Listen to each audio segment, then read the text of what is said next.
it's a very emotional experience being a part of the race. The way you travel over the island and they introduce you to it, and you all hold hands in a circle on the beach before you start, and then you walk off the beach and you can only just see it's I think it's 32 miles. It's 52 kilometers between the islands, and you can just see the silhouette of the top of the volcano just coming out of the clouds on the horizon.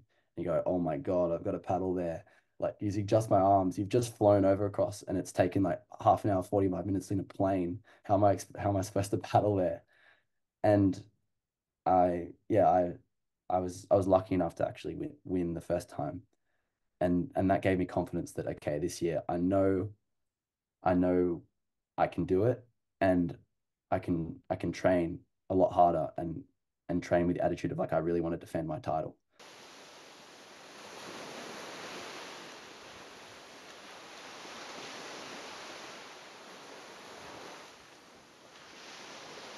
Hello and welcome to Speaking from Water, episode 51. I have on the line one of Australia's great endurance athletes. He is been killing it this year and killing it for many years. And we are very excited to have on the show Charlie Verco. Charlie, welcome to the program. Thank you, Sean. Thanks so much for having me. I'm super excited to be here. Yeah, dude, it's been a long time coming. You got on my radar a couple months ago. As you know, I'm training Rob Brown to do Moloka'i to Oahu, and in preparation for that with him, I was just looking down the previous just athletes who've been crushing the paddleboard arena, and you immediately came top to the list. And I started looking into you and looking into all your accolades with lifesaving and the Ironman, all the events. And it's really a pleasure to get to talk to you today about all these matters concerning athletics, nutrition, how you go about this and your mindset. So let's get right to it. What First of all, how are you doing today, and what's going on in Sydney? I'm doing well. Yeah, thank you for that. That setup was very flattering. Um, Today I've just had a bit of a crazier day. I'm still building into my Molokai program coming out of Aussie. So I had a lighter day with just a run this morning, like a social run, and then some gym Savo, and then catching up on some uni. I'm heading into exams at the moment. Sick. Well, I spent a lot of time watching the Aussies, and I spent some time watching you at Aussies. How was Aussies for you? Oh, this will definitely go down as one of my most memorable Aussies. I was very stoked with how I went. There's obviously ups and downs as with surf.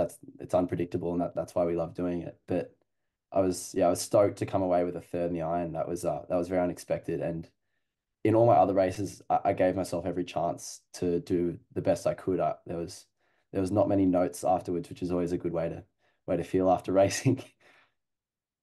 Yeah, and for those who don't know, listening, Aussies is the crown jewel of the season for Australian life-saving competition, and it is just the where everyone comes. It's like the Super Bowl for you guys, and I'm a big fan here in America, and I was watching it live streaming, and congratulations on coming in third in the Ironman, and the Ironman really is the crown jewel event of Aussies. So that you must be really stoked.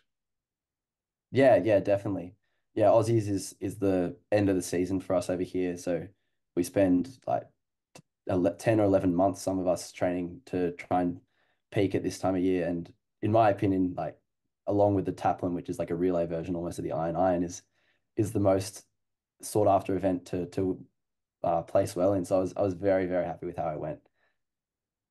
And how did that race feel for you? Can you break it down for us, like leading into it? Because isn't it towards the end of the whole ball of events? So you're kind of gassed anyway, and it's a gassing event. Um, and for those also who don't know what the Ironman is, can you explain what it is? Yeah, for sure. I'll cover the structure of the Aussies as well. So the Ironman involves a board race, and a ski race and swimming and running all combined. So they're all just back to back. The three legs, you just start off the beach. The order is randomized. You get told at the start of the carnival, and it stays consistent throughout. And it usually goes anywhere between about 12 to 20 minutes, depending on conditions. Obviously, you have to set cans out further if the break zones are really long. Um, and it's the most endurance style event in the short course season because it has the backup of three legs. You have to be master of all to go well in this race. And the Aussies is structured over 5 days for the Open Carnival, and there's many different events. You have all the individual legs of the iron that I just mentioned, as well as many team events, and you've got thousands of athletes coming from all over Australia to compete. So you have to go through heaps of heats to qualify for the finals day on the Sunday. And then the iron is the second last event on that finals day. So you're usually pretty exhausted by then. How do you, I guess, save or build the energy to culminate in that moment when you're doing so much to lead up to that moment? I mean, aside from the training to get you there, just the act of competition during that carnival period, and then to culminate it. It's kind of a reserve question, but like, how do you hold it, or is it a gauge of your internal self? Yeah, it's hard to answer that without referencing training. Like you take a lot of your confidence based on the preparation you've done.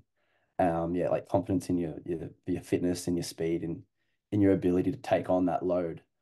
But at the same time, it's very mental.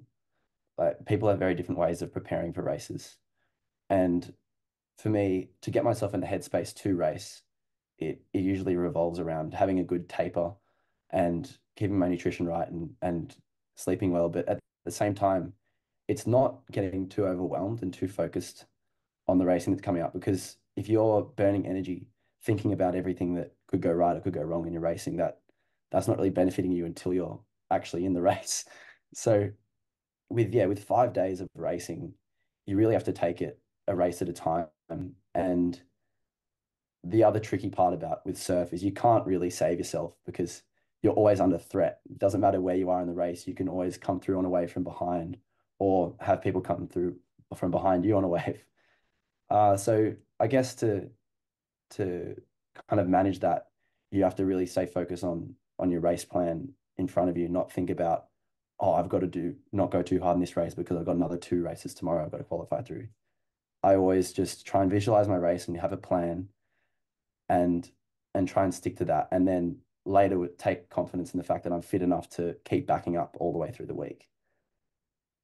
And you speak about this concept of a wave coming uh, to get you into the lead, or vice versa, someone else getting you from behind. And really, that's like one of the most beautiful things about surf lifesaving and the Ironman in particular is surf conditions, as opposed to say a pool swimming event where all physical aspects of water are neutral. Here, the ocean determines the winner to a great extent, aside from just the physical nature of the athlete. In this particular race, the waves were of consequence. You guys had lots of action in the surf. Take us to the starting line and what your mentality was, and how you do prepare for a race like that. Like, what are you thinking about? Like, do you have a calming mechanism? And then maybe run us through the race, that particular race, and how it went for you, particularly through those events. Yeah, okay, for sure.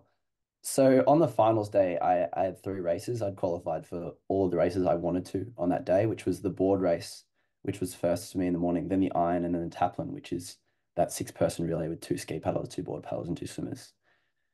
And the part that we love about the sport is that we're a victim to the weather, and it can also provide gifts. So in the morning, it was pretty mild. Like it was raining a lot, but the water was pretty calm. It was glassy. There wasn't much swell, and I had the board first up, which is the event that um I want to go the best in.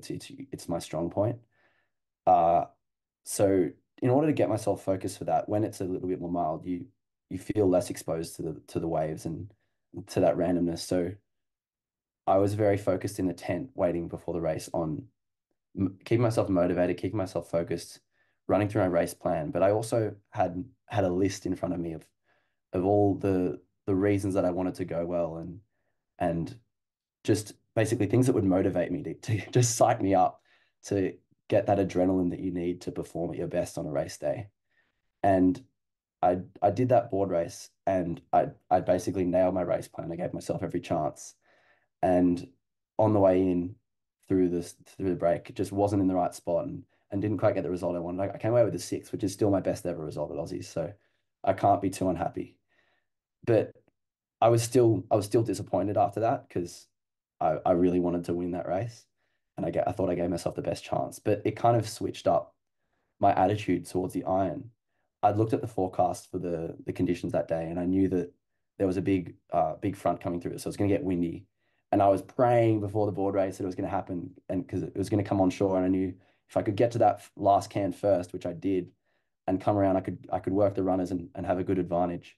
Now it didn't work out like that, but that wind came in really strong right before the Ironman, and it made the water really turbulent. The swell period was really short, and it was all over the place. The Maroochydore beach we did is very exposed.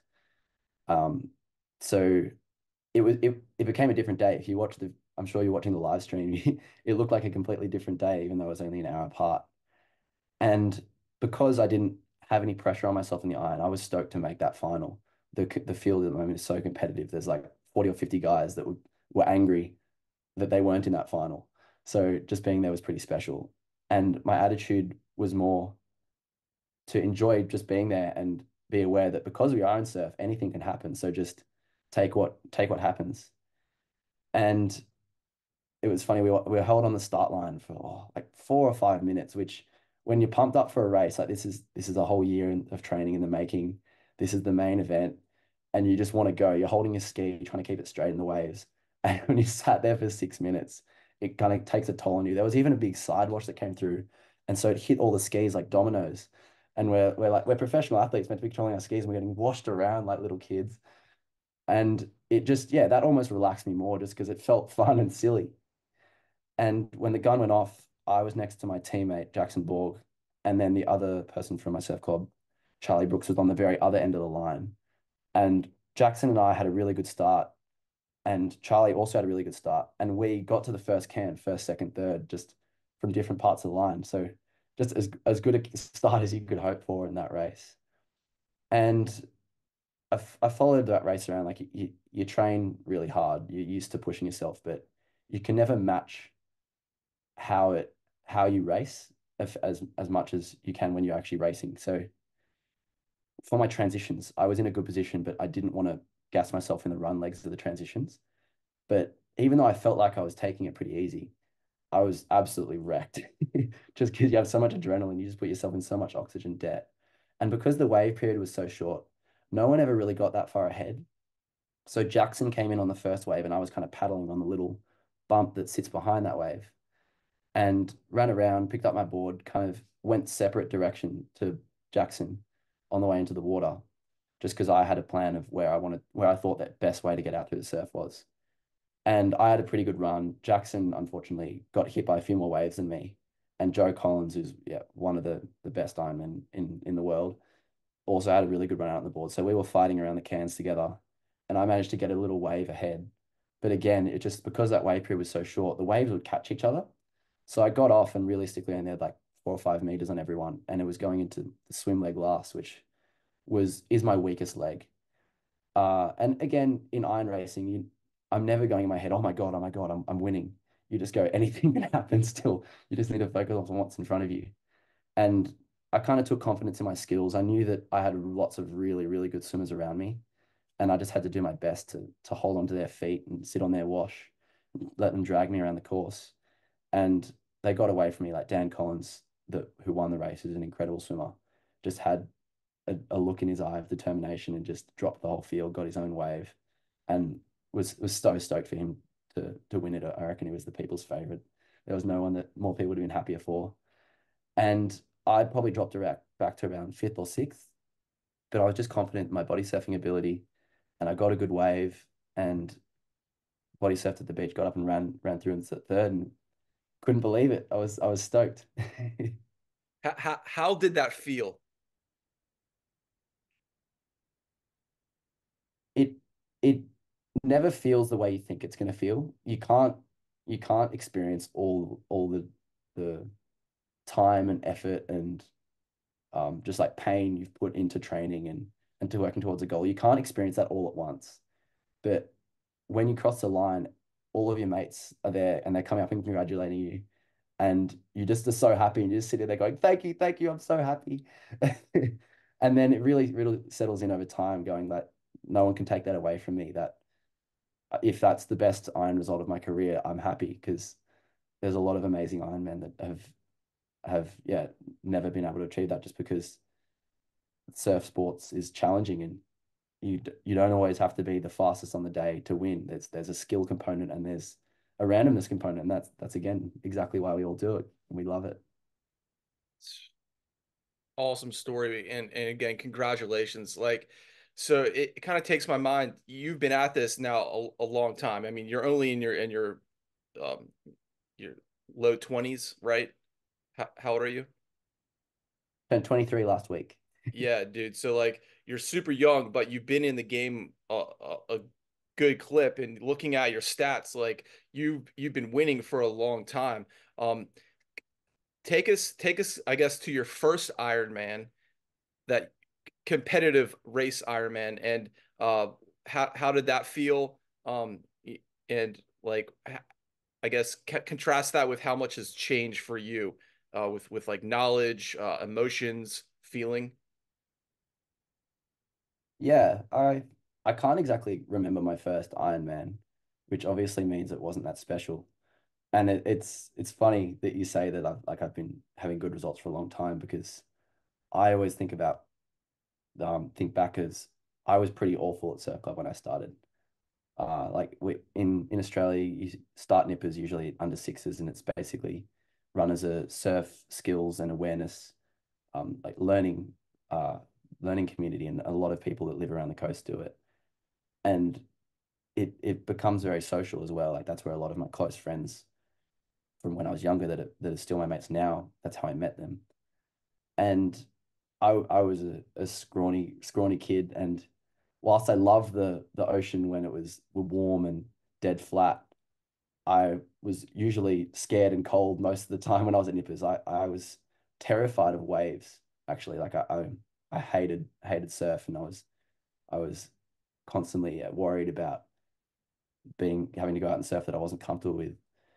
And that was very difficult because I love the ocean so much, and it was this battle that I was fighting between really wanting to be out there, but then I was just too scared to go out. And as I, yeah, that almost led to me kind of leaving Nippers because at one point I actually hated it so much that I stopped for a year. And luckily, my parents weren't pushy and they let me come around on my own because all my mates were there, and I did love it when it was the conditions I liked. And eventually, my mates dragged me along to one of the training sessions, Nippers training sessions, where you start learning skills on the board and you start training for Ironmans. And that was, I think, really where my passion grew because I loved the community that there's of improvement, and I love the idea that you can work hard and get better at something. And again, I started doing that, and I was pretty awful, but I did a few sessions, and then all of a sudden I was improving, and that was yeah, that just fueled me. I was motivated, and I learned that if I kept pushing myself, I could keep improving. And So there was how, I'm always sorry to interrupt. How old were you when you first got into the Nippers? So you start when you're like 5 years old when you're doing nippers, and that's where you just go down on a Sunday and they take you out for a swim. They try and get you on a board. It's really just it's I think it's kind of the equivalent to your junior lifeguard program where you raise kids up through nippers and then they become volunteer lifeguards, and you are kind of teaching them the surf skills and yeah, learning about rips and surf safety. But then the, the age I would have started training when I would have been about 10, 9 or 10. And people start a lot younger than that. People start paddling competitively in under sevens or something. Like they they start being competitive very young here. And yeah, I started a bit later, but still loved it. And the speak to that sense of community that you love so much, and how um, it, the life just life saving in general. It draws a special kind of person. Speak to that kind of person and the community that was so positive there as a young person, and what it is about that group that is so great. Absolutely. Yeah, I've been lucky enough to live by the coast for most of my life, and that meant that I was able to do nippers, and I met most of my closest friends through nippers and through surfing, and we'd hang out and we'd go surf together, and yeah, that was just the most fun thing we could do. And as yeah, as we got older, you kind of the surf club allowed for almost a sense of freedom. I when I was younger and obviously my parents wouldn't let me go out surfing on my own. I remember there was a specific day when Dad got out of the water and said, "One more wave, Charlie." And I said, "Yep, yep, sure, I got one more wave." And obviously the next 10 waves that I caught weren't good enough to go in on. So Dad ended up leaving, and I remember walking home the whole way home, going, "Oh, I'm going to be in so much trouble when I get home." I didn't listen to Dad, and when I got home, Dad wasn't even mad, and he just said, "Yeah, I didn't want to wait for you anymore." And that was when I was first allowed to start going surfing on my own. All of a sudden, I was this little kid who had to be looked after his parents that was allowed to go to the beach on his own and have this sense of freedom. And then that expanded through the surf club because it almost benefited my parents as well. During school holidays, they wouldn't have to entertain me. What would happen is we'd go to get up in the morning, go to swimming training at like 4:30, 5 o'clock in the morning. Then on the way home, mom or dad would drop us off at the surf club with a $20 note for lunch or a packed lunch or whatever was suitable that day. And you'd meet your mates there and you'd all be so excited because the surf was good. And you'd go out for a surf for until you got hungry and you'd come in and you'd go buy lunch and then you'd go for another surf until you got cold and then you'd come and sit in the showers in the surf club until the caretaker either came and yelled at you or turned the hot water off. And then you finish that and you go train in the afternoon with the squad again. And you just spend all day with your mates. It was so much fun and that surf club became your second home. Incredible. Your love for surfing is deep, and you seem almost like surfing is your first love. Is that true? Yeah, for sure. Surfing, I was definitely introduced to surfing before I was introduced to any sort of competition. Yeah, my first memory of really being in the water was with my dad teaching me to stand up on a foamy surfboard in the North Bondi babies pool when I was 5 years old, and yeah, I just loved it. I guess I've always there's been a drive for me to enjoy surfing since I was born. My my godfather, who's actually a surf photographer in Bondi, and his name's Eugene. He's he's also a very avid surfer, and he came to the hospital on the day when I was born and gave me a cake of surf wax and a surf magazine. And obviously, it's just been very encouraging to my surfing, and I love surfing. I don't get to do it anywhere near as much as I'd like to because I'm very passionate about my competition. But when I get the chance and it's not going to absolutely destroy me physically on top of my training program, I love to get out for a surf. Like that that when I was younger, we usually have about 8 weeks of off season, and it would come out of training all the way into Aussies to just you go surfing twice a day. You go before school, go after school, and just it's like a reward for all that training. You get to go and spend time in the water and just enjoy it. It doesn't have to hurt or anything. And can you kind of break that down for us mentally? Because there does seem like surfing is a hard sport, but it's more of it's an internal thing. I believe it's something that you do for yourself and you're with nature, whereas the competition is a whole different ball of wax. And both of them are very physically taxing. But can you kind of, I guess, is there a time, or was there a time when you were conflicted between the two? Like, because you can only do so many things, you got to choose in life, right? So what is it? Break that down for us. I guess the conflict and the benefit of those two sports for you. Yeah, absolutely. There's always a conflict, and I don't think that'll ever go away. And I think the reason that surf and competition has been winning a lot lately is because I can only try and compete at an elite level for a certain amount of time, and I'm hoping surfing will always be there for my whole life. And I've actually been reflecting on that though recently. This year I've been surfing a lot less than I normally would just because I've been so focused and very rigorous in following my training schedule, and surfing would just put an extra load on that um, would impact my recovery a lot. So when I did finish, I went away on a surf trip with all of the a few of the boys from Surf Lifesaving, and it was so good to we'd go for a surf and then come home, have some lunch, do the same thing, go for like 2 or 3 surfs in a day, and you come home exhausted, but it's a different feeling when you're training, you're absolutely knackered and shattered, but you're doing it to yourself to be tired. Whereas when you're surfing, you're just tired from spending all day doing something that's so much fun. It's so rewarding to feel that kind of fatigue that you've you've earned a rest at the end of the day, but you didn't dislike it at all. You loved what you were doing.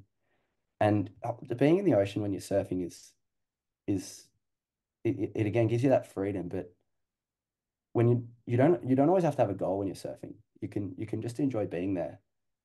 Sometimes when I spent ages away from the water is when I actually appreciate it the most because you can just go out there and you can relax and appreciate it. I had another little trip away last weekend just to Palm Beach, and the I'd done a swim session and a like 2.5 hour Moloka'i paddle that day, so I was pretty shattered. But all my mates are going surfing, and I didn't want to miss out. And we went as the sun was setting in this little corner, like wedging break, and we had it just to ourselves, the four of us, as the sun was setting. It was a beautiful night. We had a pod of dolphins that sat with us the whole time, which is so weird. Like normally they're leaving. They were breaching out of the water near us. We were worried they were going to hit us. We had the seal come through as well, and then a full moon came up as the sun set, and it just you can't really describe that feeling. I guess just you feel very satisfied and relaxed, but you're energized as well because you're in the cold water. You're doing something that's still physically active. You have that like adrenaline and endorphins, but you're also just hanging out with your mates. It's a good time. Thank you for painting that picture. That was epic.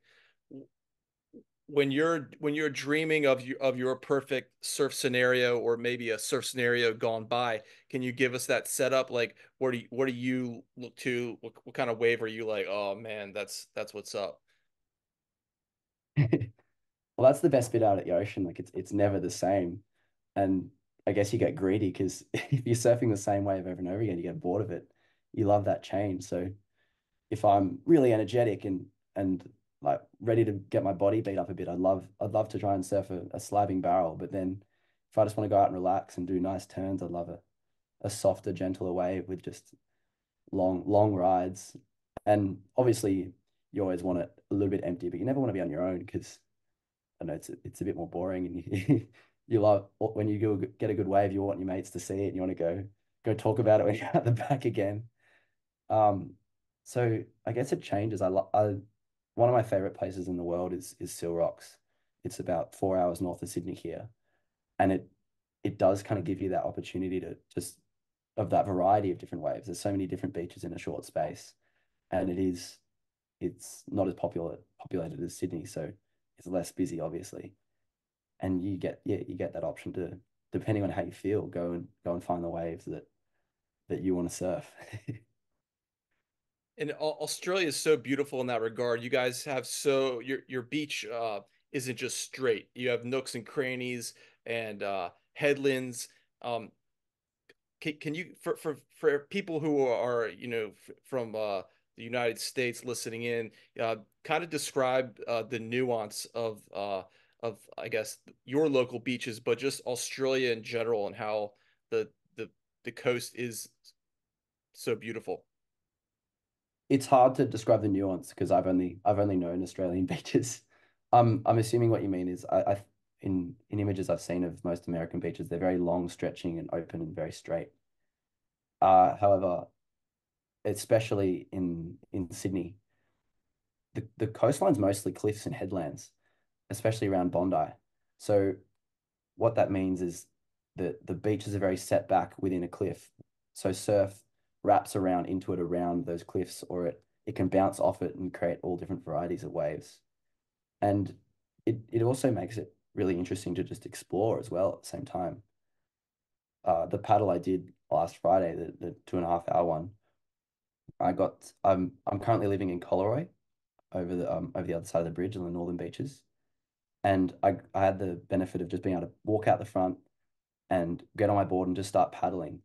And I was having to decide how I was going to get there. I either cut straight across and spend a lot, be all the way out to sea, or follow the coastline to get a longer paddle in. And I decided to take the longer paddle, and it meant that I just got to see so much more wildlife, and you experience the change in the water as you go. Like the wind was going slightly with me, so when I was going out around a headland, I'd get runners that I could catch, and I could surf them a little bit, and then I'd go into the bay and it'd be all glassy smooth, and the water was crystal clear and blue, and yeah, you'd see birds and fish, and it's never boring. It's always changing.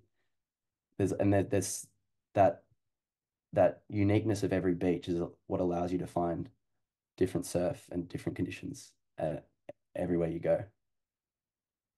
And you speak there to the aesthetics of water so well. Can you elaborate a little more on that as far as the water changing over a day at any given beach in the world? I mean, every 10 minutes, it's something different, and there's something just incredibly beautiful, perplexing, mind blowing. Um, I worked a lifeguard stand over the weekend for the first time in years, and I was able to just sit and be at the beach without any distractions aside from, like, the beach goers. My kids weren't there, no phones or anything.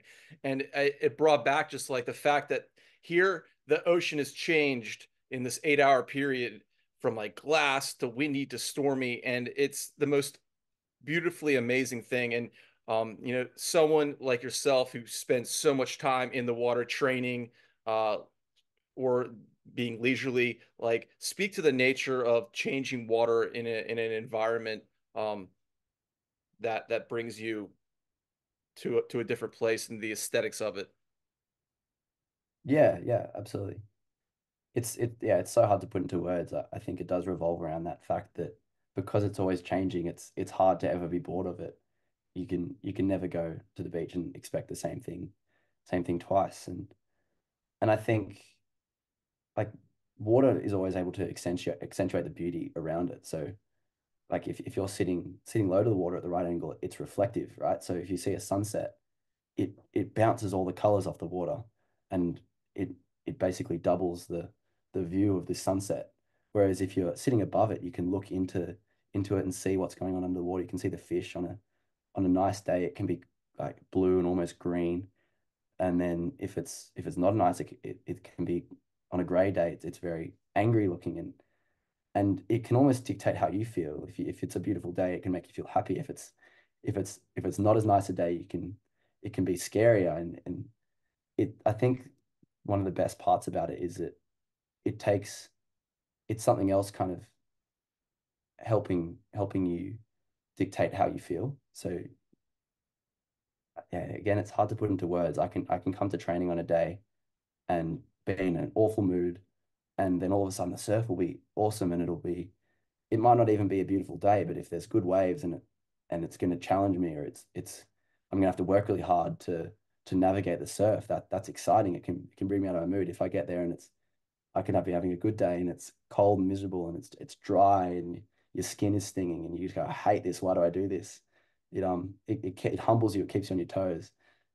And I think, yeah, just that fact that you can never be sick of it, and never guess what it's going to be like is what keeps bringing people back to it. And it can provide so much joy, and it can take races away from you. It can hurt you. It can fill your head with water and make you feel disgusting. But I know I love it. And when it comes to training in the natural world versus training, say, in a swimming pool, how does that affect your mental space and kind of as an elite athlete? When you are in the pool, does your mind go to a different way of existing as far as like your intensity, your way of drawing power from the environment. Um, Yeah, okay. Yeah, I don't think you'll like my answer to this. To me, to me, the pool is very much something that I go there and I hurt myself, and I wouldn't say I like swimming because I do swimming to allow myself to do surf club because I want to me swimming is the hardest physical activity in the world. Like it uses every part of your body. It's insanely technical. It's hypoxic. You have to hold your breath. And you can come on a day in the morning and it's freezing cold. You can come on a day and it's too hot. It's just it's it's very testing. But at the same time, if I haven't swum for a long time, I miss it. I miss that feeling of waking up early and feeling like you've accomplished something. I miss that feeling of knowing what it's like to give everything you had and just be fully physically exhausted. But then at the same time, you're doing that alongside your mates. You're suffering together. Um, and yeah, one of the reasons I don't love swimming is because it's, as I said earlier, it's one of my weaknesses. So I've put a lot of time into trying to improve it. And when I have had other aspects of my sport where I can put less time into it and see much more improvement, it gets very frustrating. But at the same time, I think it's funny how I'm forcing myself to go into a different aquatic environment to allow myself to appreciate and the one that I love to be in a lot more, which is the surf, because it's less predictable. It's always changing, and yeah, the pool is much more predictable and it's much more honest. You can't you can't hide from your times in the pool. Yeah, and sticking on the concept of swimming in the pool, because the pool for me is always also a place where I go to keep my skills for when I get to the ocean tight. It's kind of it's a pain center as you just described. It's always the same. You go there and you could just put in the hard work. And first, when did swimming enter your world as a competitive thing? And was it around the Nippers time as far as pool swimming? And then how did you look at pool swimming? And was there ever a point when you were like, hey, maybe this is a direction I want to go exclusively, or was it always something that you built um, to do your other disciplines? Yeah, so it comes back to when I first started doing training on the board and I started seeing myself improving. And then you can only do you reach a stagnant point where you're not improving anymore and you're going, oh, why did I all of a sudden stop? And then you hear all of your mates at swimming training in the morning and you're like, oh, okay, I want to keep improving. I want to keep up with mates. I want to start beating them. So I started swimming training. And again, yeah, I've never felt like I wanted to be a pool swimmer. That could just be for the fact that I'm not good enough to be a pool swimmer. But again, I was doing the pool stuff to allow myself to do the stuff I knew I loved, which was the ocean training. How old were you when you started getting into the pool training?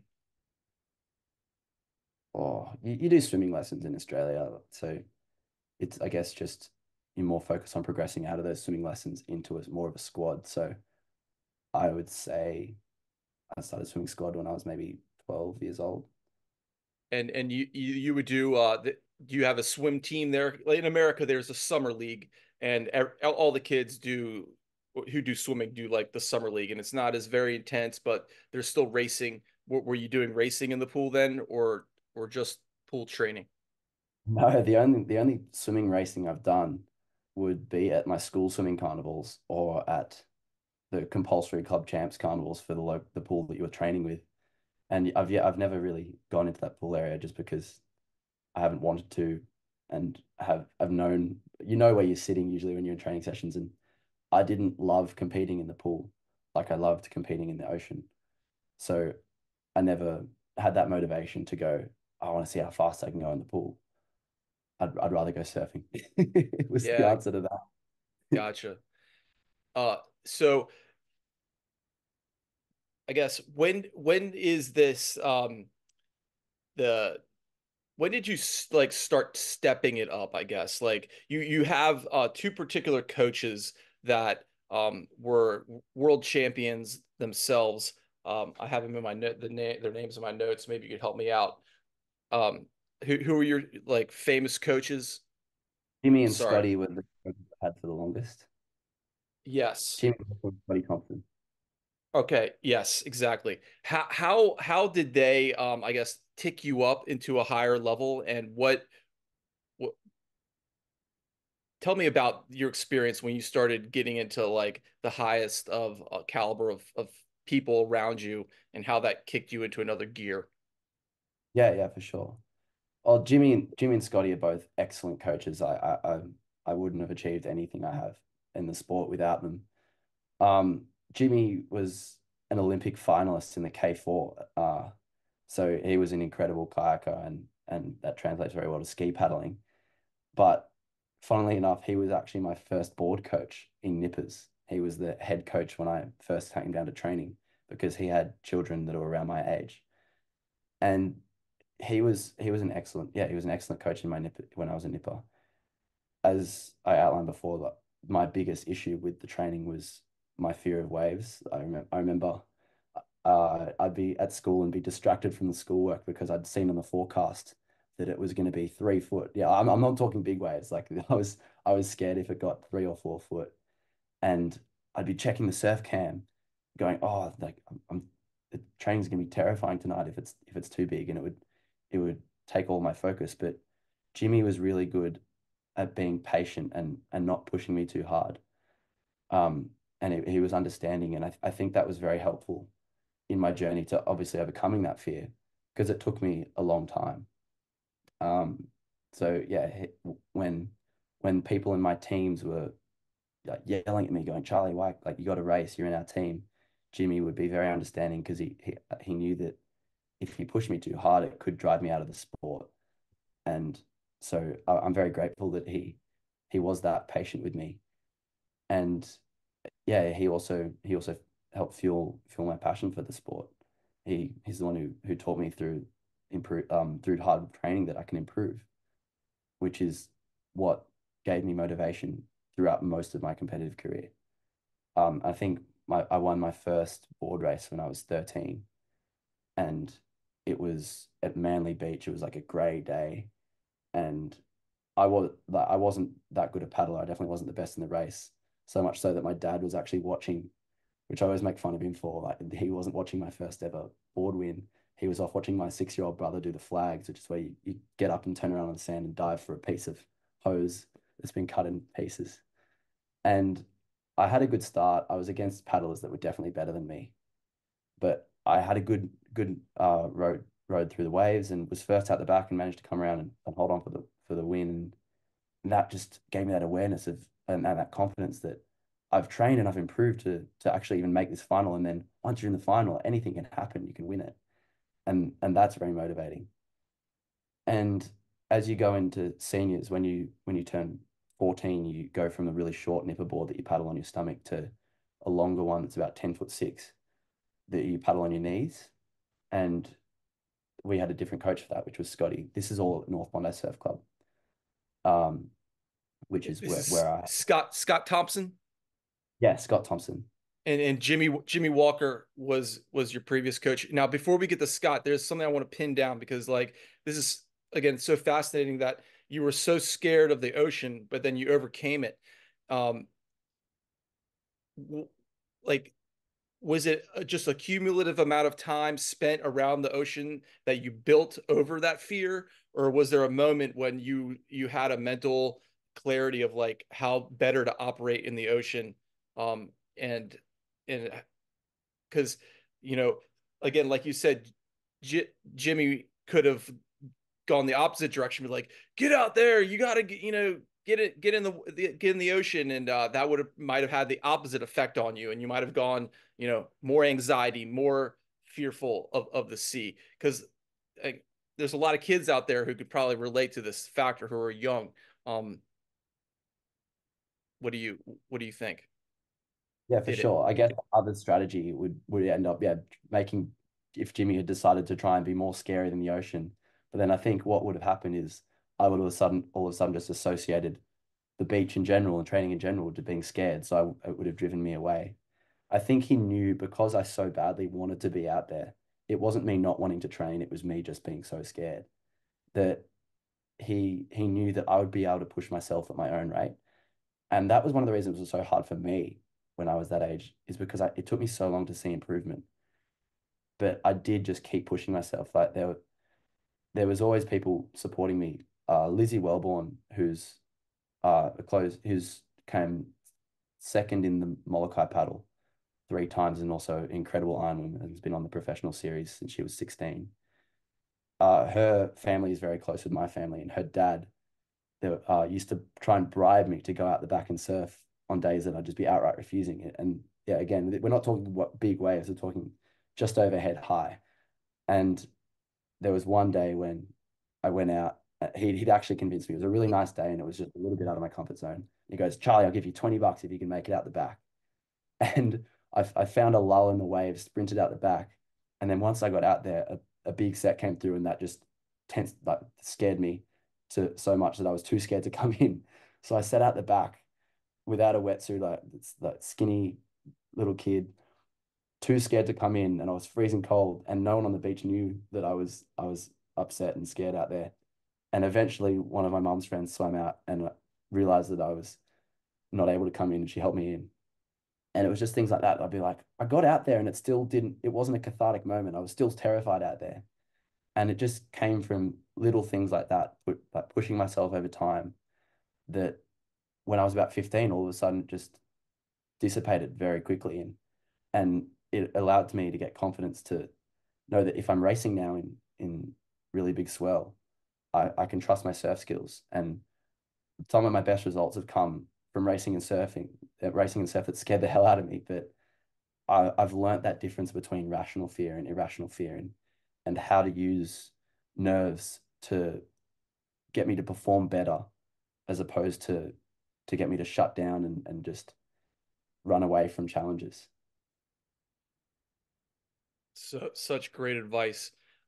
So let's talk about Scott Thompson. What when did he come on your program?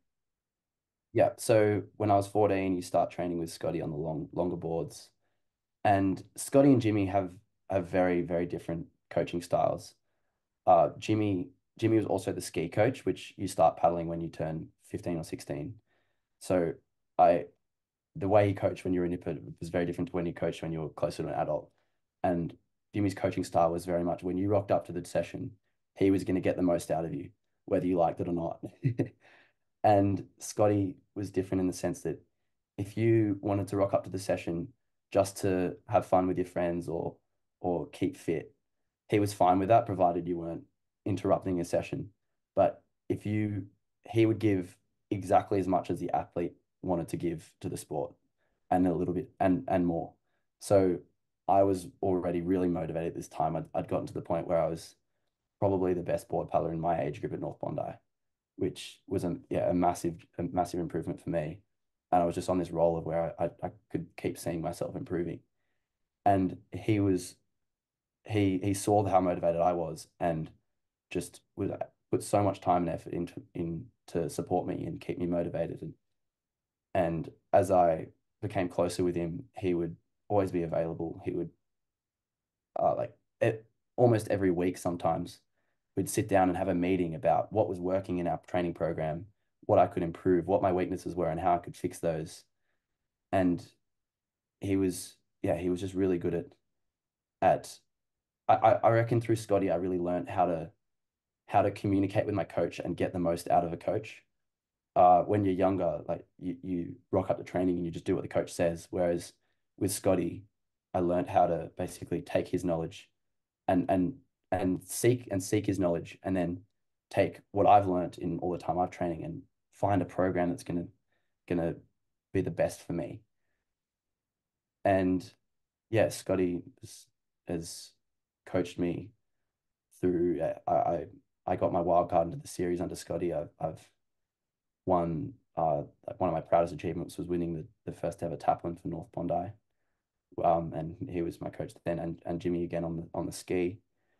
And yeah, I owe all the results I've ever had to basically them fueling my passion for the sport and and teaching me how to be a good athlete. That's so epic. If you could sum up what you've gathered from them and then give advice to a coach or coaches who coach young athletes, what's a good solid piece of advice you've drawn from them that you could just um, speak to the world about? So hard to pick just one because you spend so much time with them and there's so much knowledge that they give you. I think the biggest takeaway I've gotten from Jimmy is to make sure that you're training to race. It doesn't matter how fit you are, but if you're training slowly, you can't expect to race fast. So, Jimmy's training was very skill based and teaching yourself to deal with the pressure of a race. He'd created this thing called the tidal on the ski, and it was just a race. It was not a long race, like 150, 200 meters maximum. And the previous winner was the only person who could put up the title. And all of a sudden that was the race. You had to get in a headspace. It doesn't matter what's happened, how tired you are, what your training's done. You want to try and get that title because it's bragging rights in the shower, and it was all about teaching you to get into that race mentality and perform when you have to perform. And then I think with Scotty, I think I actually developed my ability to be a very skilled racer through Scotty. Like obviously, both of them taught me to work really hard. And yeah, Scotty especially was really good at helping me find my motivation. But we would do a lot of time with Scotty where we'd do a long iron session, and it might not be at 100% because you can't go 100% every session, but instead the focus would be on, okay, we're going to do 6 irons and you got to try and not make a mistake. And even if it was only at about 75%, it's still hard to be, you can never be perfect.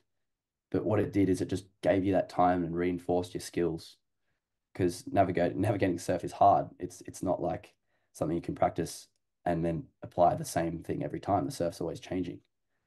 And I think, yeah, Scotty's training just reinforced the decision making skills in my head so that when I was fatigued in a race, it became instinctive rather than, oh, am I going to roll my board under this wave or am I going to try and pop it? Because sometimes when you're trying to make a decision, you usually make the wrong one. And I think, yeah, Scotty's training was and Scotty's coaching was really good at building that muscle memory and that perfectionism almost within your training. Epic advice. So sick. Now, in the lead up to our interview, we had a pre talk, and the biggest uh, takeaway I got from that was your story of when you just hit the wall, you overtrained, and as someone who's dabbled in endurance sports for a lot of my life, like that's always a fine line as far as going too hard or not going hard enough. You the recovery, the importance of recovery. And I think back to like when I was younger, like recovery was way less important just because I thought I had to just grind it out, pound it out. And the story you told me about in your younger years from where you are sitting today, you went to a place where you just grinded yourself to the core. Um, can you speak to that experience of going so hard you hit the wall, and then how you recovered from that, and now your mindset when it comes to recovery and going hard in training, but knowing where you're sitting with that. And so much of this seems to be about understanding the self, understanding the body, and keeping everything just super dialed in. And I would love to hear more about your ideas here. Yeah, for sure. So throughout all my improvement as I was going up through the age groups, I'd always had with every improvement I got, every new result, it was always reinforcing the idea of that, oh, I trained harder, I went better. And so my attitude was always around, okay, if I want to train if I want to be as best as like the best person I can, the best athlete I can, it involves pushing myself harder than every other athlete.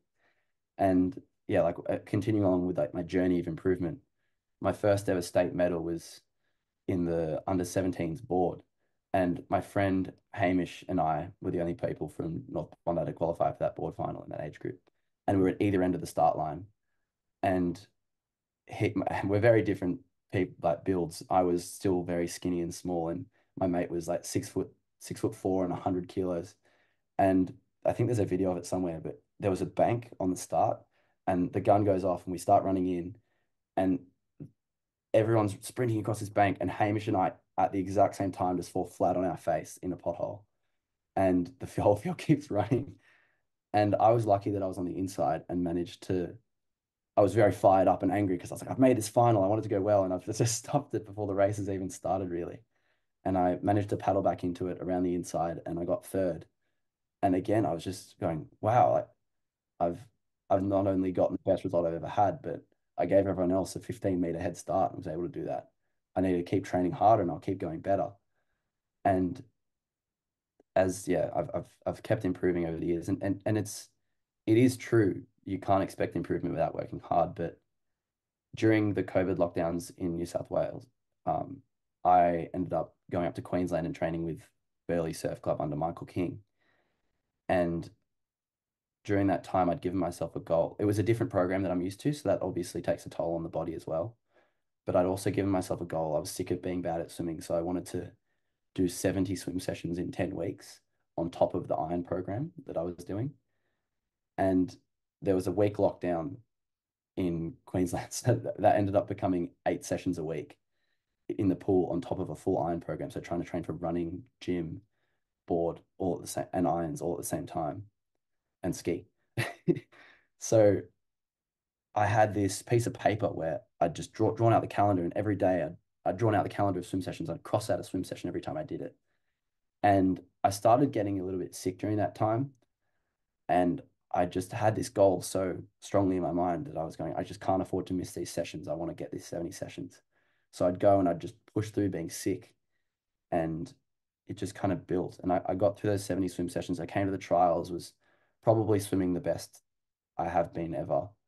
But I got sick again like the week leading up to the trials. The trial format is the most ruthless racing of the entire program. You have 6 races. Sorry, yeah, you have 6 races over a weekend of all different formats of irons, and you qualify from usually about 100 to 200 athletes on the first day down to 20 on the second day, and then from there the top 7 go through to make it to the Nutrient series, which is the professional series. And I made it to the second day, still wasn't feeling my greatest, just ran into the first race and came dead last. And I was gutted because it's pretty hard to recover from that. But I was motivated going to another race and just come like second last in that one and just going, what's happened? My body feels like it's falling apart. And I was pretty disappointed to not make the series. And I kept training. I came back to Sydney because the lockdowns had all finished. And I went on this swimming camp with my squad at Sydney Uni where they travel away somewhere. We went down the coast and they do 3 swim sessions on the Monday, 2 on the Tuesday, 1 on the Wednesday, then do that pattern again, 3, 2, 1. And it's just a massive load. And I'd been getting sick more and more frequently. And I just got down to this session. I did half the week, and all of a sudden I would try and do a sprint 100, and I couldn't go more than 25 meters. And my heart rate wasn't high, but it felt like it was beating out of my chest. And I just started going, something's wrong. I need to check in. And I went to a sports doctor and a cardiologist, and basically they told me that the most likely cause was post-viral fatigue. So it was as a result of not letting my body recover from these illnesses. So it was a very much compounding effect to the point where there's long-lasting damage on my body. And my sports doctor told me that I had to take 6 months off just completely in the lead up to Aussie. That there was like 3 months until Aussie. So all the training I'd done for that year, just done. I had to call it. And that was a massive shock. I went, everything I do for fun revolves around physical activity and being in the ocean. And then I went from doing that all the time, every day. That's my main focus. It's always what I'm thinking about. To the doctor telling me, if you feel really good, you're allowed to walk the dog for a kilometer. And I just didn't know what to do with myself. So that was really hard. And I took that time to go traveling over through Europe, which was not something I was ever very interested in because I was so goal focused. But I was going, this is the best time. All my mates are over there. May as well go do it. And that because it was so difficult, it really woke me up and changed my framework around training. And I started doing a lot more research into recovery and becoming more focused on making sure I'm training well, not just training hard, and really focusing on the whole idea of improvement in the body is that you're pushing yourself harder than you can go, and then you recover so your body can adapt. But if you just keep pushing and pushing and pushing and your body can't fix itself, you just dig yourself into a hole. And yeah, almost at that point, I don't think I'd ever been to an Aussies. I was an open competitor, so it's usually about 6 years worth of Aussies, and I'd only been to one Aussies, just because every year at the end of the year something would go wrong, and usually it was resulting in kind of a burnout, or there was multiple different reasons. There was cyclones, there was COVID, there was my school wouldn't even let me go one year. That sucked. Um, but yeah, this changed my attitude in the sense that I would make sure I was training well, and it was still very difficult because I'd have that guilt if I wasn't training hard. So what I did is I got one of these like wearable devices. I think I have a Whoop at the moment, and it tracks my vitals and basically gives me a recovery score. And the way I use it is the best way to know how you feel is through yourself. Like your body's the best instrument of reading itself there is. But sometimes it thinks you're really tired, even though you're not. So if my Whoop would tell me that I'm terribly recovered and I need to rest, and I felt terrible, that would just be an extra step to get me to go, okay, I need to take it back a little bit. And yeah, since then I've still been very into researching how I can make myself perform at my best. Like I like listening to podcasts on how the body works and how people are trying new ways to get the most out of themselves. And I think that's been really important in getting to that next level. Now that I'm in opens and I'm wanting to be at the front of races as opposed to just being stoked to be in those finals. I have to think a lot more like a professional athlete where I'm not just going in every day and just getting the session done and going home. I'm thinking about getting the session done with high quality, and then yeah, the biggest things for me in recovery are when you've done the session, getting yourself into a recovery mindset as quickly as you can, because that just kickstarts your body's functions into making sure you're recovered. And then nutrition is another massive one. I used to not be a big believer in supplements because I thought you could get it all through food if you had a good enough diet. But I can't remember what it was. Someone told me that you're doing more than your body is supposed to be doing. So you have to feed it in a different way. And that kind of woke me up to like, yeah, it's a very good point. I can't expect to perform that at the peak human performance going off of a diet that is is not specifically tailored to allow that. So I maintain my healthy diet that I always had, but I would supplement things like magnesium and zinc and vitamin C on top of that, and like amino acids. And then the biggest one as well is sleep, and that's probably the one I'm worst at because I like being busy. I like having a lot going on. So I have to be really, really on top of it to make sure I'm getting enough sleep to be getting up at 4:30, 5 a.m. in the morning every morning. And that's the other reason why the Whoop has been so good. It holds you accountable. It tells you exactly how much sleep you have, and it factors that into how recovered you are.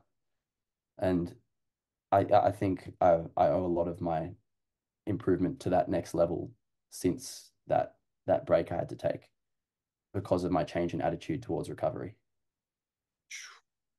Well, it really makes your recent win coming in third in the Ironman. It's so huge that just must be so extra special after going through all that. And so many people might have been in that place of, you all the training you did went out the window. You had to do nothing for 6 months. Like that could have been it right there. But you bounced back, and what mentally were you able to do to yourself? Like that's such an identity crisis as far as every day you're training, but now you can't do it? What, aside from, going on your travels and getting distracted with other things, so like how did you overcome that? I can only call it an identity crisis, because your identity was wrapped up in training. The feeling you get from a hard train is like a drug, like it's super addictive. Like, and that's what got you into the hole, was that feeling. I can only imagine. Um, I want to get into these other particulars real quick, but what was it that allowed you to bounce back from a mental standpoint? Yeah, for sure. Like identity crisis obviously sounds dramatic, but it was how I felt. It was my identity that all of a sudden I wasn't allowed to enact, like act around. So I had to really work hard to find new ways to have fun. So that meant exploring part of the world that I hadn't been to, like going traveling on my own after, yeah, living a pretty a life very much framed in a bubble around training, and I was at home and very supported by my family. And then yeah, I think I worked harder on keeping up my social life. So after school, because I lived such a busy lifestyle, my mates were always the ones that were convenient and the ones that were around. But I worked on trying to reconnect with people that I really enjoyed, but I just didn't have time to see before. And on top of that, I worked pretty hard on my uni. Like I'm always pretty motivated in what I do, but since like at school, I was very hardworking in school, but finishing school, surf became my new priority because I'd achieved what I wanted to in school, and I was happy just getting through uni and seeing how good of an athlete I could be while I can be an athlete.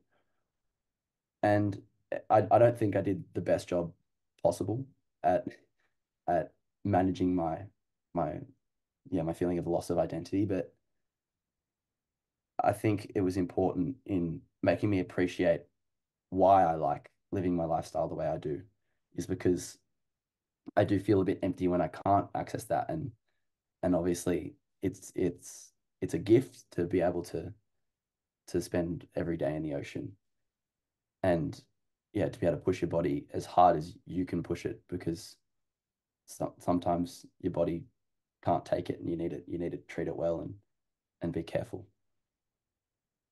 So now you're back in it. You're at the highest caliber of your life.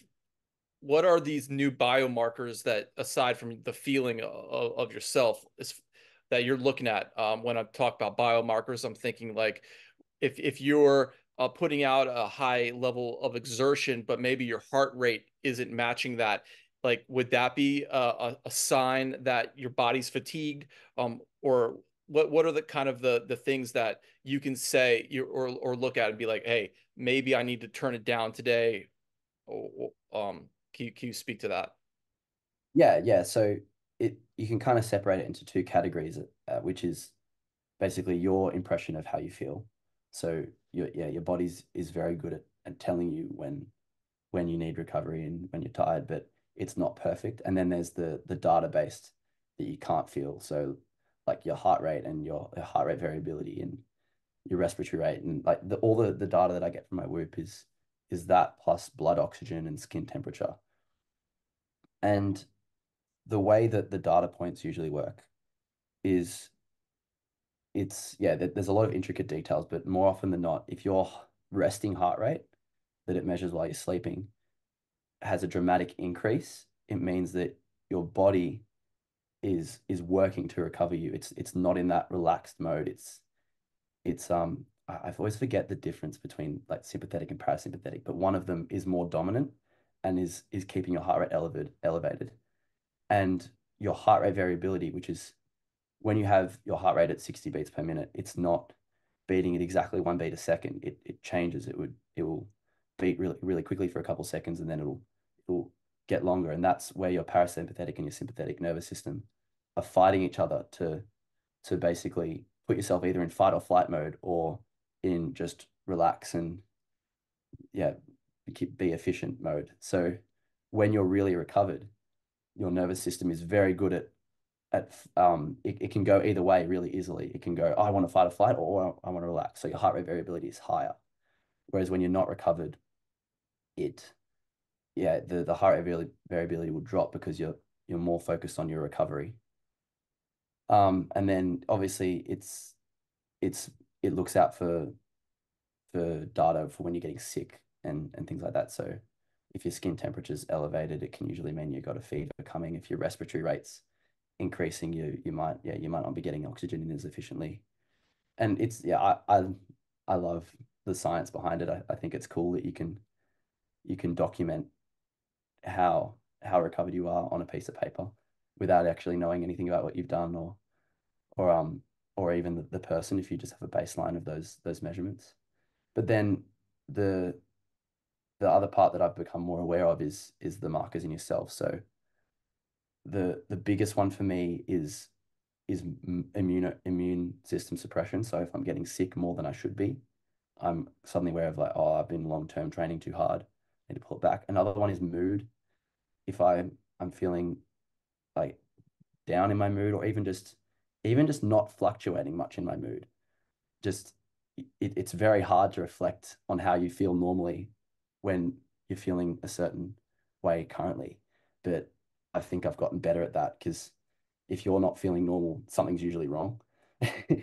So you have to, yeah, that gets me to check all the other stuff, check what I'm doing, making sure I'm recovered. And yeah, I think those are the main ones that I'm focusing on.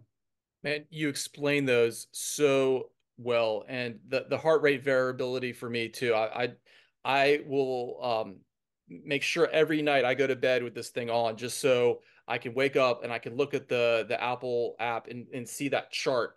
And it blows my mind that this little device can read all that data, and then that data is so accurate. Like if that chart goes up super high, like I do know I feel so good, but vice versa, it's kind of like a little one, like it's not that good. And how you hit those notes about mood, that's so spot on. Thank you for doing that. uh Now, Charlie, you're going into a new season. You just wrapped up this amazing Aussie experience, which was, a lot of little bangers, like little short races, and you're going into this, what it can only be really described as more of a marathon versus a track meet. So like, how are you looking at Moloka'i to Oahu? How's your training changing? And what is your mental space going into this massive race? And you've done it how many times now? I've done it once. I You've did done it it last year once, for so my you first. have a strong experience of what it's like, what to expect. Um, what's up? Yeah. Okay. So last year was my first time. So I really didn't know what to expect, and I very much trained for it in the attitude of I'm gonna train so that I know I can finish it. And I knew I had a chance to go well, but I didn't want to train with the attitude of oh, I really, really need to win it.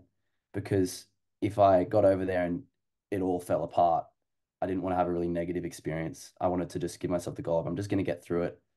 And it's such an amazing race to even be a part of. Like soak up the it's a very I want to say spiritual. Like they get very it's a very emotional experience being a part of the race. The way you travel over the island and they introduce you to it and you all hold hands in a circle on the beach before you start. And then you walk off the beach and you can only just see it's I think it's 32 miles, it's 52 kilometers between the islands, and you can just see the silhouette of the top of the volcano just coming out of the clouds on the horizon. And you go, oh my God, I've got to paddle there.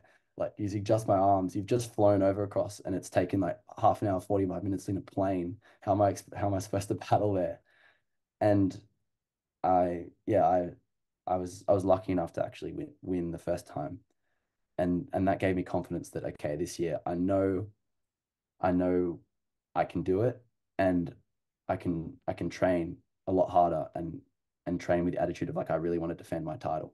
Last year I was more focused on enjoying the training so that I had a positive experience about it. This year I still want to enjoy the training, but I've increased my load a lot more and I I know what worked for me and what didn't work for me. I've got Mick the Better writing my programs and coaching me for my Molokai preparation. And he was the inaugural winner of the race. So this year's the 25th. He won the first one and has competed in every single one since then. So he's done 24 of these crossings, which is pretty incredible. So you can't ask for any more experience than him. And he's been great at helping me. Every time I have questions, I give up and give him a call, and we'll be on the phone for an hour just talking about paddling a board with some arms and some choppy water. It's amazing how much time we can fill with it. But yeah, this year Aussies was later, so I didn't have as much time to prepare, which meant I only had 2 weeks off of training where I went on my surf trip with my mates and just try and get myself to mentally reset as possible. And the actual benefit of that is when I started back training, I was fitter than I normally am when I start training. So I've felt really good in my preparation so far. A lot of the training is when you train for short course, you're reinforcing your body to let you output as much power and speed as you can without blowing yourself up for the whole race. And that's very that's the same thing you're doing for Molokai, but you're actually having to teach your body almost to restrict how much power you put out because you don't want to do every time you push yourself hard, you're damaging your muscles. And you have to stay out in that channel for anywhere between 4 and 6 hours. So if you put all of your effort trying to catch one runner and blow yourself up, you're going to pay for that in 3 hours because you won't be able to sustain that. So the training goes from in short course, you just usually get shorter and shorter and sharper leading into Aussies just to teach yourself to go fast. And then now my training is in the pool. I'm still pushing myself pretty hard and we're getting a little bit more distance as we go into winter. That's just normal winter training as you do more distance. But every weekend I'll go out for a long paddle and I'm just trying to build that up so that I can get to the point where I can do a 4 hour paddle, then 4 hour plus paddle. And Mick was very, very reinforcing, very strict on the idea. Charlie, I know you really want to win, but you can't go too hard in these long paddles because it's about teaching a body to just keep going and not let yourself empty the tank in 5 seconds.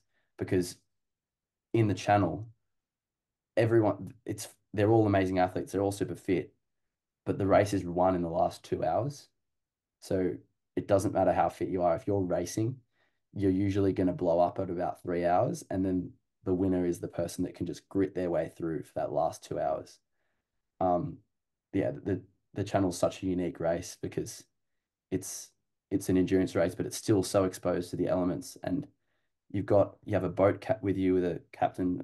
I had a local Hawaiian named Kyoki who was this lovely person, very, very quiet but very knowledgeable, who has to pick your line because you can't tell if you've gone the shortest route, but also you don't always want to go the shortest route because there's currents you can run into. The wind is usually coming slightly across you. So if you end up too far on the wrong side of the island, you have to paddle into the wind at the end, which is going to slow you down. There's so many factors that go on, and it can break you because you can be going really well, and then all of a sudden you get stuck in a current, and everyone who's 200 meters to the right of you just paddles past you. And yeah, this is all stories I've heard from Mick and Lizzie as well because yeah, she's had so much success in the race. Her and Harriet Brown. Harriet Brown is Lizzie's like business partner at the moment, but she's also a professional Ironwoman, and she has won 3 Molokais. And Lizzie would always get second to her, and most of the time Lizzie would be in front for most of the race, and Harriet would come through at the end. And in their most recent one, I think after a 5 hour race, the difference in the finish time was less than a minute. And yeah, it's hard to describe how heartbreaking that would be. You put all this training in, you've hurt yourself so much for that whole race, and you lose by that little margin. It keeps you very honest, but the feeling last year of crossing the line was pretty special. Like you've got the people greeting you, everyone's so welcoming, and yeah, you look back at where you've come from and you can't actually see it. So that's a pretty cool experience as well. And congratulations on that win. That must have been absolutely epic to because how where in the race were you when you realized that you were gonna take it? Yeah, thank you so much. It was pretty special. I there's actually a cool little story. So Kyoki, as I described, the boat captain was very reserved and quiet most of the time. And when you race that long, you have to you have to transfer water, like get new water bottles, have food. And so someone jumped. It was Rob, the guy who used to bribe me to go out the back and surf, was all of a sudden jumping out of the boat in the middle of the ocean to give me food and water. And I was in front for most of the race, and there was one drop off of food where Rob jumped in the water, said, "You're doing well. You've got about an hour and a half to go." And I had about a 5 minute lead, like maybe 3 minute lead on second at that point, and we were holding very steady. And as I went past, Rob was in the water, and Kyoki all of a sudden goes, "Rob, get out of the water! Rob, get out of the water!" Just with a lot of panic in his voice. And they thought it was a big shark. It was actually a massive black marlin that was circling and having a look at Rob. And Rob likes to say that that was the point where they knew I was going to win, because that was when I started pulling away. I think I ended up having about a 14-minute lead by the end of it. And yeah, I thought that was a pretty cool story that they had this cool experience with the fish, and then that was when I started to pull away. Dude, how many times did Rob jump off the boat to give you nutrition? I think we tried to aim for about every 45 minutes, so it would have been 6 or 7 maybe. It depends. If I run out of water, I just all of a sudden go, I need some water. We had a pretty strict plan on what I would do for food. Like I see a dietitian to know how much energy I'm roughly going to be consuming. So you calculate how much energy you need to put in your body to sustain that. Yeah, that again is part of what race makes the race really cool. You're kind of in a little team. My dad was on the boat with Kyoki trying to navigate and trying to track where all the other athletes are, because once I was in front, they wanted to try and keep me in the same water as the other athletes, because that way I knew that we were under the same conditions, and I was pretty confident at that point that I could out paddle them. Whereas if you were behind, like you'd try and just roll the dice and go a different direction to try and find some different water that would be effective. So, ha, so Kyoki found your line. You weren't finding the line. Do I have that right? Yeah, I get given a rough direction. They say aim for the clouds because all the clouds condense around the island. But yeah, that's just to kind of the runners come, the wind blows over your right shoulder, so from right to left. It's not a perfect straight line. So you need to have that guide kind of keeping you north of the rum line, they like to say, so that you don't end up having to paddle back into the wind. And when you're out in that much open ocean, you can't have a gauge of where you are because you can just see one point. You can't match yourself to a marker. But he has the GPS tracking on the boat, and yeah, and he's very knowledgeable. This year, I've got my godmother's husband. His name's Paul. He was like a Navy SEAL, like a clearance diver, and so he's a very knowledgeable waterman and good with boats. So he's going to be um yeah helping pick my line this year. So I have a lot of confidence there with him. And is the boat further, like how far away is the boat from you? Yeah, it's there for safety. So it's usually pretty close, but it's not allowed to touch you and it's not allowed to influence you with its wake. So it would usually sit about between 130 meters away from me. But then when it would do a food drop, it would have to drive up about 200 meters ahead of me, and then he'd jump in the water, and then the boat would get out of the way while I paddled past Rob, get the food, get the water, and then the boat would come back in again. And yeah, there's a lot of rules around that, and it's pretty easy just as long as the boat's out of the way and not impacting you. They're close enough to yell at me if they need to. So epic. And then just again, winning must have just been out of this world because you didn't go into it with a mindset of having to win. It was more of an enjoyable mindset. All of a sudden here you are crossing the line. What was that feeling like? And can you kind of bring us there? Yeah, it again. I was even worse at basically trying to convey how I felt on that finish line because I was so delirious and so tired. But there was so much time and effort and support that goes into doing that race. When I first heard about it when I was about 15 or 16, when Lizzie was talking about it, and I fell in love with the idea of 6 hours of catching runners. That sounds like heaven. And I wanted to try and be the youngest person ever to do it. But every year I was always not able to do it. I'd watched Jamie Mitchell's documentary, like The Decade of Dominance. He's the best ever to do the race. He won 10 in a row. Yeah, I think you had him as a guest, and I'm sure if you listened to that, you'd be able to hear about how incredible he is as an athlete. And he was actually the commentator for the race when I was racing. So that was pretty cool. I had this guy that had idolized me, I'd idolized around this race. They're commentating as I was doing it.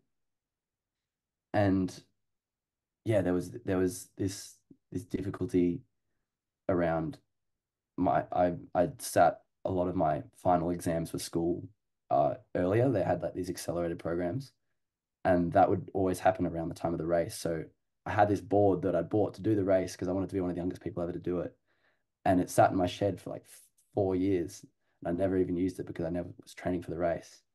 And then I got to the point where I was like, okay, I'll finish school, I can do it. And then COVID happened, and then I had the fatigue issues. So it was such a long build up to doing this for the first time, and then to be able to win that race with so much history behind it, and it was very, very special. So sick. And now this year though, you have a mindset of having to defend your title. How does that feel and sit with you Yeah, in yeah. contrast to where you were last year? Yeah, I'm confident, and I think I have to be in order to stay motivated for my training. Like I know that I can do it. I've just got to put in the work.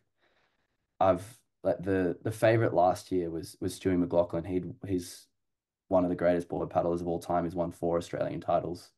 He's won the stock category of the Moloka'i 4 times and has the current world record for it. And he had a malfunction in his board last year, so there was always this big, oh, what if he was there, who would have won? And this year he's said that he's coming back and that this is going to be his last one. And he is just such a ferocious competitor, such a hard trainer. I listened to his podcast and it characterizes him perfectly.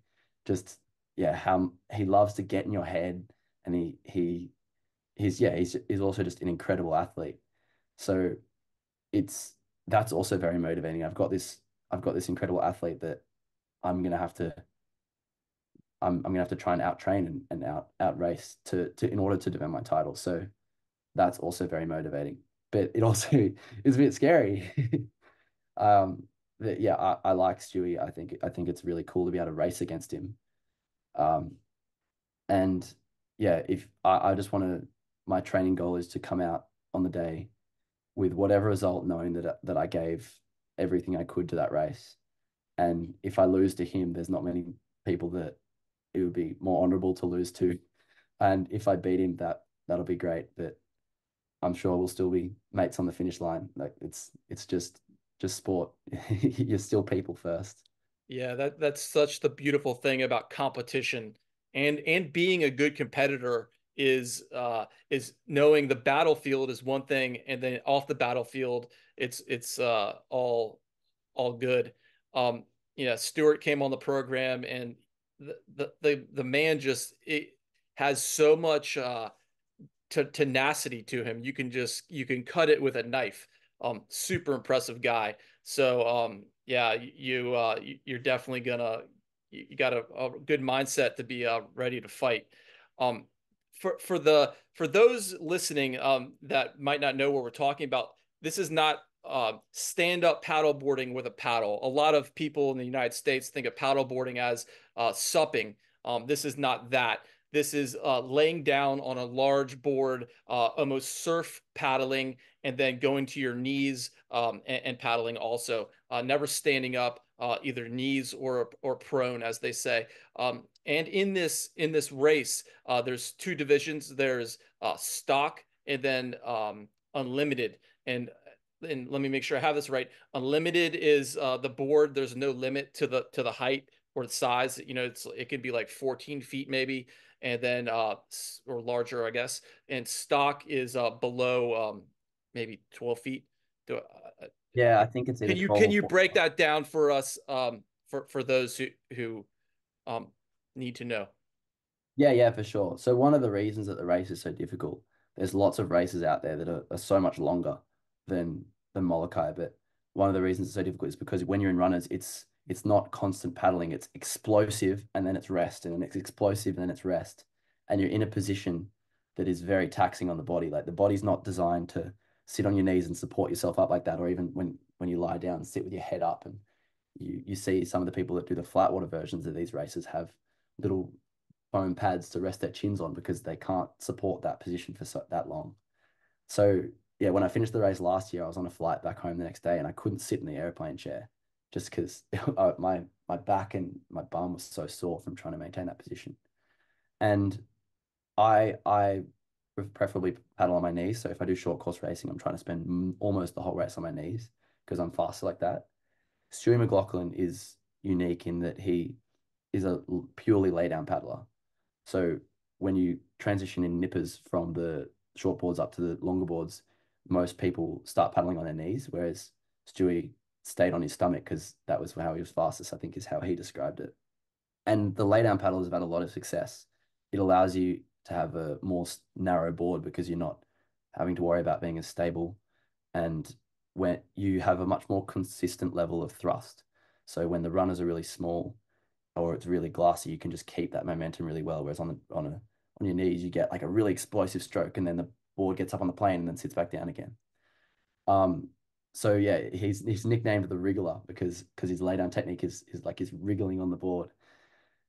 And then the difference in the boards is the stock ones. I think they're usually 14 or 12 to 14 feet, and they are just a piece of foam with some fiberglass around it. There's no special help, and yeah, some would argue that it's harder to get across because you're on a slower piece of craft when it's smaller. So the race takes longer. Whereas on the unlimited, they're my one's about 17, 18 foot. They're like depends on how big you are. There is no limit to the board you can have. You can paddle over on anything. You could paddle over on a top of an esky or like what you guys call them a cooler. Like if you get there, you're in the unlimited category. But we're trying to be on the fastest board that we can. So yeah, mine's about 17 foot and they have a rudder. So the the rudder sticks through the board and then it has a tiller which you control with your feet or your knees. And that's just because when you're on a board that long, you can't just control it with your arms. You need more intricacy in your control, especially when the wind's not perfectly straight. You need to be able to fight into it a little bit, and it's so long that with just your arms, you just get turned with the direction of the wind. And yeah, the difference in the races, I don't like to think of one as harder than the other, but that might be biased because I'm just jealous of the harder version of the race in the stock boards. I just think they're different. The stock boards is just a grind. You're just out there for hours and you got to fight your way through. And the runners that you're catching are very much wind runners. You you explode and then you surf it. But whereas on the reason that the longer boards are so much faster is when the wind swells, like big waves come under you, it sits that tail up for longer. So you have more time to catch it. So you can catch these bigger, faster swells. But what that does require is a different technique. On the shorter boards, you can just do really fast rating and get your board up out of the water and catch it. On the longer boards, I found it's a lot more about holding the water, building your power through the stroke, and then exploding at the end of it to get the board to run. And it's just a different technique because it's not as just it's explosive in a different way. It's powerful and you spend more time trying to get the board to go faster, which is hard in a different way. Instead of it being a long grind, you're at a higher work rate, I would say. And why did you choose to go in the unlimited direction as opposed to the stock? To me, it's the premier event. Like again, with that was what Lizzie did when I heard about the race for the first time. That was what Jamie did when there was that decade of dominance. And in my head, it's the winner of the unlimited was the person who could paddle from Molokai to Oahu the fastest. And I think that that's pretty cool. I think that that's what defines the world champion in the Molokai to Oahu. Epic, epic. So my friend and competitor and athlete Rob Brown, he's going to be doing the stock. Do you know any big names that he's going up against? Yeah, for sure. There's the difficulty with the unlimited board is it's so big you can't bring it on a plane, so you have to ship it across on a container and it takes hours and it's expensive. I was lucky enough to buy a board that was already in Hawaii, so I didn't have to deal with that organizational nightmare. So the stock board you can chuck under a plane. It's much more accessible. So a lot of the people in Australia are doing it on the stock board this year. There's a guy from North Bondi, my old surf club, that is doing the stock, and he's a really good paddler. He's also a lay down paddler. His name's Duke Wheeland, and we've been training together, and he's going pretty well. We had a downwind the other day. It was one of my first ones of training, and we'd organized to kind of meet together at three different spots. But when you're out in the ocean and it's really big swell and windy, you can't really see more than 30 meters if you're not in sync with the waves. So we couldn't find each other. I'd sat like three times, waited for a few minutes, was going, okay, we'll just meet him back at the final spot. And I got in going, oh, I still would have smoked him. I'm on an 18-foot board. He's on a 12 one. And he was just sitting on the beach waiting for me. So he's paddling really quickly. Then the other big one that comes to mind is a guy named Braden Casamento. He's been in my age group through surf club all the way through, and he's an incredible board paddler. He moved from Victoria up to Queensland to follow his surf sports, and he's been improving a lot. He's one of the top board paddlers in Australia at the moment, and he also went really well in the Coolangatta Gold, which is the endurance Ironman they have over here. And so you know he has that endurance ability. So he's another one to look out for. And those are the only ones I can remember off the top of my head. There are definitely more. There's a lot more stock people coming over from Australia this year. The world Sick. champion from last year though is not going to be there, so that does leave it wide open. Hayden Copping, who killed it last year, is not going to be able to make it, unfortunately. Epic, dude. Um, yeah, so my job is going to be what your man Rob's job is to jump off the boat. So that's where my mentality's going. So I'm excited to be out there doing that. Your story of the big fish circling, that was a good one. That'll Yeah, keep me no, up. it's a cool job. Yeah, yeah, totally. Like the color of the water out there is so amazing as well. Like when you're just in such open ocean. I remember my first downwind in Hawaii when I went over. I thought I'd seen a new color. It was like this Gatorade blue water in the ocean, which even Gatorade blue wouldn't describe it. It was almost luminous. And I was just going, this is so cool. It makes it worth all that cold winter training that you do in the dark. And you get to come over in summer and just all of a sudden go from wearing 3 layers of wetsuits and booties to just sitting out there in your boardies and catching runners with a whole lot of guys that love the same sport as you. uh, thanks for dropping that aesthetic knowledge on us. That's so cool. Well, one more question about that. How much of your journey of that trip is like flat versus waves, and how does I know it's always different probably, but like typically, how from your coach's standpoint, doing it 25 times, how does the I guess the water aesthetic change as far as the wind goes on top of the water?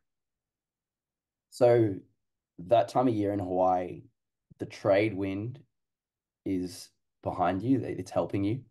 So you're kind of expecting that there's going to be runners and a lot of help on the way during your paddle. But that's not guaranteed. There's lots of different versions of the race. There's a ski one, and the last couple of those have been dead flat glassy, and that can happen, which can turn the race from being 4.5 hours to 6 hours. So you do have to prepare for that. I want to be doing as much runners preparation as I can because the most likely chances that it will be in runners. But the other difficult bit is in winter, our trade wind over here is westerly, which is blowing you straight out to sea towards New Zealand. So I'm basically getting every chance I can where the wind is blowing up or down the coast. I'm trying to do a downwind. But last year, most of my training was in the flat. And Mick, my coach, is also very similar with the attitude around that. I think there's such a skill component to it with the runners, that you need to refine that as much as you can. But you do just have to get that grit paddling that you can only do in the flat, and yeah, just work through it because you've got to be prepared for anything that the channel can throw at you. And you've mentioned that you're doing a lot of pool training and preparation as part of your training. What kind of sets are you doing? How often per week? So I'm currently doing 4 per week. I swim at Manly Swim Squad with my coach called Justin. He has a lot of incredible swimmers.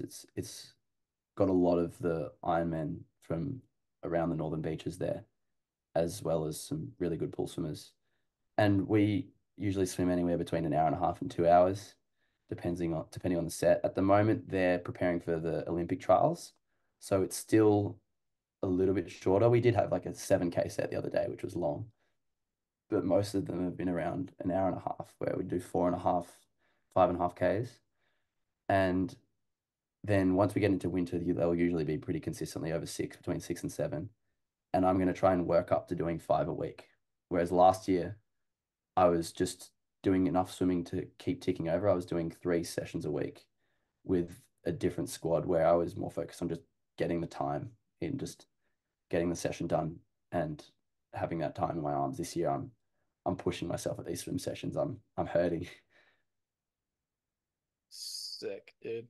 And you would say that swimming is a great training component to paddleboarding. Yeah, yeah, definitely. I've Swimming's been my biggest weakness, and I've spent most of my time working on it. That period I described where I was trying to get 70 swim sessions in 10 weeks, um, I almost completely cut out my board paddling. I would go swimming instead of the individual board sessions. I'd still board paddle in irons, but that's very, very limited board paddling. And then that was at the start of the season. So I hadn't really been on a board for a board session at all. And then they had the Queensland Endurance State Champs, which involves like a 5 kilometer downwind on the clubby boards, which is like the shorter ones that are 10'6". And I felt so uncoordinated. I hadn't been on my board at all. And for the first 3 kilometers of that, I was leading just because of my swim fitness. And the biggest improvements I've had in my board paddling have become from when I've been doing lots and lots and lots of swimming. And I got like 6 in that race. I blew up just because I hadn't spent the time on the board. And also because there's, lots of other incredible board paddlers that were there. But I'm a very much a believer that swimming, you have to swim to be a good board paddler. Charlie, this has been an amazing almost 2 hours now. I could just keep going on and on, picking your Fine brain. by. Yeah, you did. You're so impressive, man, and I have so much respect for you. Um, I got the kids. They need to go to school, but so we're gonna wrap this up. But before we go, I got two more questions. Um, First, what is your advice to kids out there who want to become high level endurance athletes? Wow. Um, Make sure you pick a sport that you enjoy doing because you're going to spend a lot of time doing it.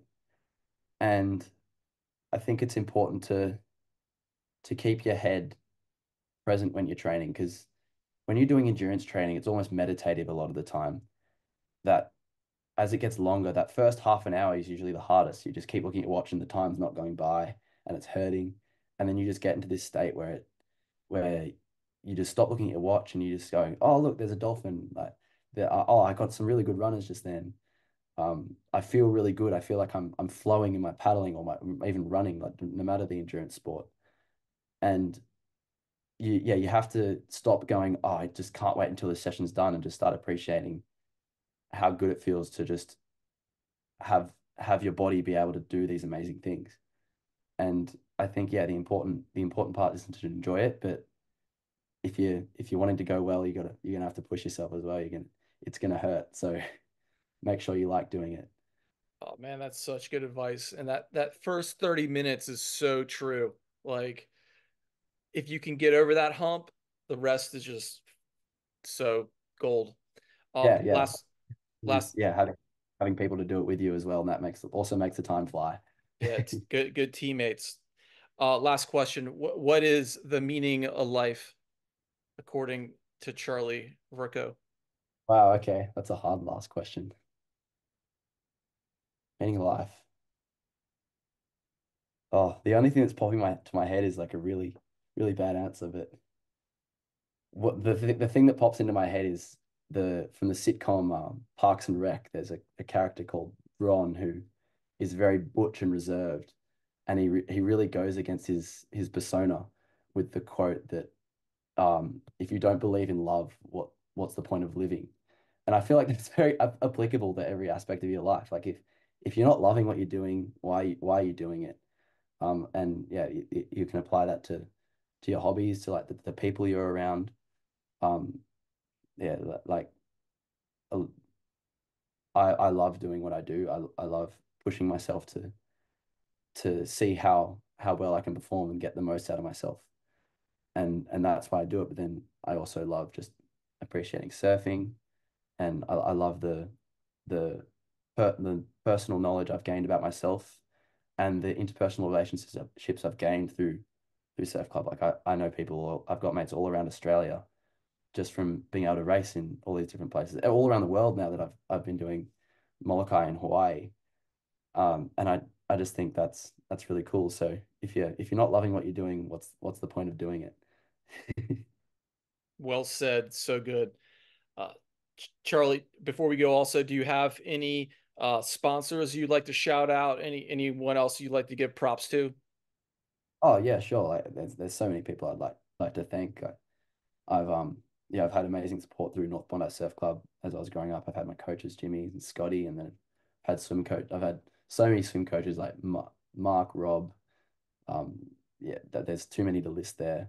And then in the past year, I've moved to a new surf club, which was really challenging for me, but I've really enjoyed that. I'm at Newport Surf Club now, and on top of that, I've had some great sponsors. Engine Swim is yeah the best swimmers around and provides me with great gear. Cracker Surfcraft makes my boards, and they're the best out there. I love them. And yeah, Boss Skis. They've they've been nothing but reliable. I wouldn't trust anything else to punch into to big surf on. And then yeah, Bennett paddles as well. Just yeah, I can always trust that they're gonna hold up against the elements that we're forced into. Yeah, we have Bennett paddles down at our beach for our surf skis. That's crazy. Yeah. Yeah, yeah. Well, Charlie, thank you again so much, man. And I can't wait to meet you in person. We're at the filming of this. We got about 8 weeks, I believe, or so till Yeah. to Molokai, and it's going to be great to see you guys out there pounding it. Yeah, for sure. Thank you so much for this. It's been great talking to you, and I've loved meeting you and in the previous call learning about you, and I look forward to meeting you in person. Good luck to your team over in Molokai as well. Thank you so much, folks. This has been episode 51 of Speaking from Water with Charlie Verco. It has been an absolute epic epic podcast. I cannot thank Charlie enough for coming on and sharing his knowledge of the sport we both love so much, endurance surf lifesaving. And if you've liked this program, please comment below or however you're listening, follow, subscribe, and enjoy the water. Get out there, get wet, get physical, look at the water, feel the water, be with the water. I bid you farewell. Thank you so much. Again, I'm Sean Ruttkay. Peace. Thank you. Bro, have a great night. Sorry if I kept you too long. Um, and I know you got to get up early. No, sorry, I kept you. I love chatting about it. Oh, It's dude, they can go to great. school late. I mean, I might just take them to the beach. I don't know. They only have a couple more. There's like school's almost over for the summer, so this was way more important.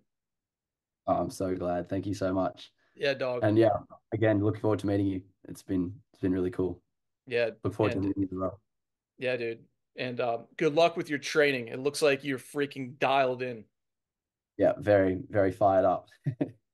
Epic, epic. All Have a good right, morning. and have a good night. Peace. You sure?